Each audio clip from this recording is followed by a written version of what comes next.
Hi guys, welcome back to Lavanya diaries. అందరూ ఎలా ఉన్నారు? ఏంటి మళ్ళీ కొత్త రెసిపీ అని చూస్తున్నారా? ఈరోజు మా ఫ్రెండ్ వచ్చింది.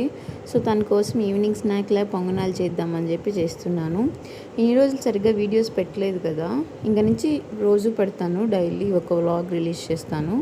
కొంచెం హెల్త్ బాగాలేక పోస్ట్ చేయలేదు వీడియోస్. మీరు నా ఛానల్ సబ్స్క్రైబ్ చేసి పెట్టుకొని మీ ఫ్రెండ్స్ అందరికి కూడా సజెస్ట్ చేయండి సబ్స్క్రైబ్ చేసుకోమని.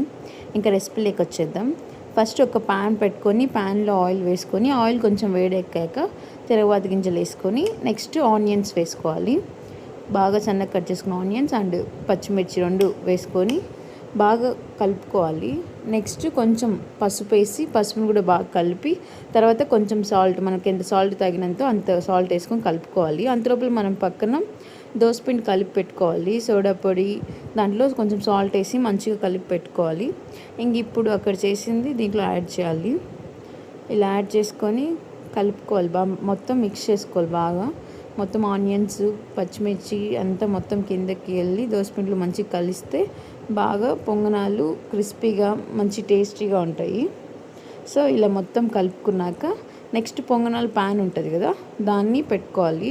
స్టవ్ మీద పెట్టుకొని ఆన్ చేసి పెట్టుకుంటే ఇంకా అక్కడ కొంచెం ఆయిల్, అది కొంచెం వేడెక్కాక మొత్తం ఆయిల్ పూసేసి వాటికి నీట్గా దాంట్లో పొంగనాలు వేయాలి.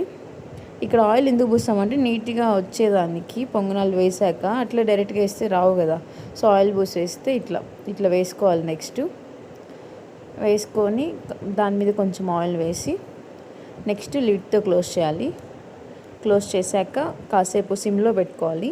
సిమ్లో పెట్టుకొని నెక్స్ట్ ఇట్లా ఫ్లిప్ చేసుకొని సర్వ్ చేసుకొని తినేయాలి.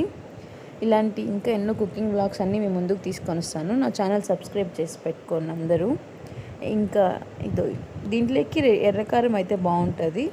సో ఇంకా ఎర్రకారం చేసాం. మా ఫ్రెండ్కి పెట్టాను, తనేమో సూపర్గా ఉందని చెప్తుంది. Bye guys, thank you.